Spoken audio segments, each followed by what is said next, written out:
Well, thank you very much, Chair Heinrich and Ranking Member Hoven.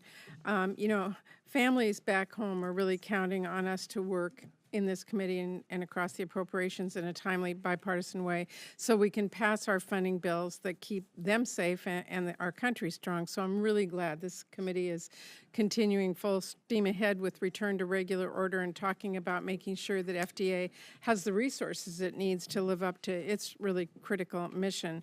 Because make no mistake, protecting our families is not just about how strong our military is, it is about how safe our food or drugs or our medical devices are, not to mention how smooth our supply chains are to ensure that families get what they need. We've had some tough reminders of that over the years, whether it's the medical supply shortages during the pandemic or the agency's important work to quickly, safely review COVID treatments and vaccines, or, as we've talked about here, the inexcusable baby formula shortage. That is really why I pressed very hard to make sure our end of the year package last year included some really important reforms to FDA. But we have more work to do, including on this subcommittee, to make sure we provide the resources for all of this as well. Because there is a direct line between FDA having the resources it needs and the safety of American families. Every time families back in Washington State go to the grocery store or gather around the dinner table or fill a prescription or rely on a medical device, they're really putting their trust in FDA and their experts to uphold the gold standard of safety and effectiveness. And let me just say once again, especially in light of recent events, the determination about whether drugs are safe and effective needs to be left to the experts at FDA, not politicians and certainly not judges. We got a stark reminder of this in the recent weeks when in extreme, poorly reasoned, and dangerous rulings, judges undermined FDA's authority to review and approve drugs by declaring themselves to know better than FDA's experts about medication abortion. FDA has an enormous responsibility and some hard work ahead to make sure it is living up to that responsibility. The last thing our families need at this critical moment is for politicians to undermine its authority or shortchange its efforts. So I'm really glad today, Dr. Califf, to have you before this committee to talk about what the agency is doing and what it requires to tackle the challenges you have ahead. And I do want to start out with the mifepristone issue. As you know, the Supreme Court is going to decide a case that really threatens access to medication abortion nationwide and seeks to undermine the FDA's authorities to approve and regulate medicine. Let me ask the question this way. Commissioner Califf, would you speak to the implications of this case on the drug approval process and the scientific rigor with which the agency approaches drug applications? Well, as we've discussed already today, our decisions are based on the latest science, the best data we can find, the weighing of risks and benefits by professionals who are full-time civil servants without financial conflict.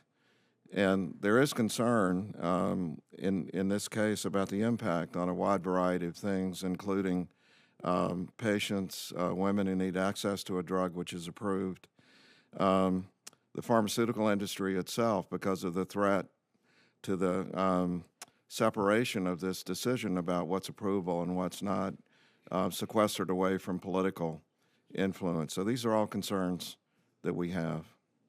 So I take from your answer that this, of course, could have an implication on mifepristone, but also on the process that all of the drugs and tools that are going through the FDA. This is well reflected in the extensive briefs that the Justice Department has filed on our behalf and are publicly available. Thank you very much.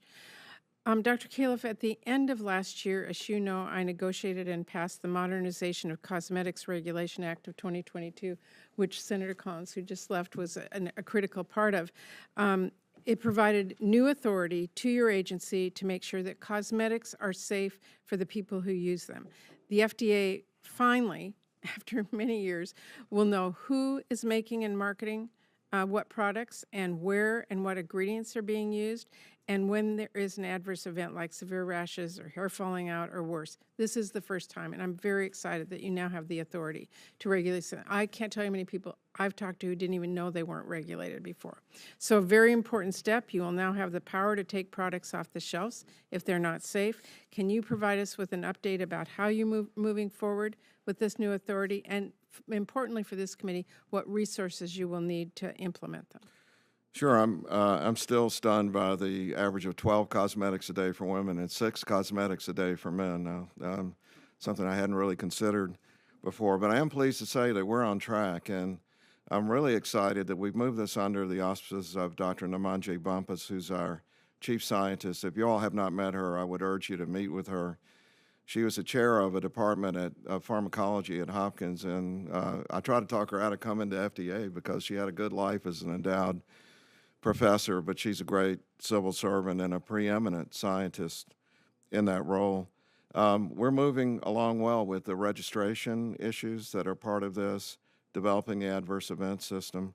We've asked for $5 million for next year, which is a very important part of the budget. Our estimate for the overall dealing with this $70 billion a year industry is about $40 million to get us where we need to be over time. And we'll phase that in so that we can show progress. I know I've learned we need to show that in order to get people interested. But there are real safety issues that we're encountering, so I'm glad we have that opportunity. Okay, thank you very much. Thank you, Mr. Chairman.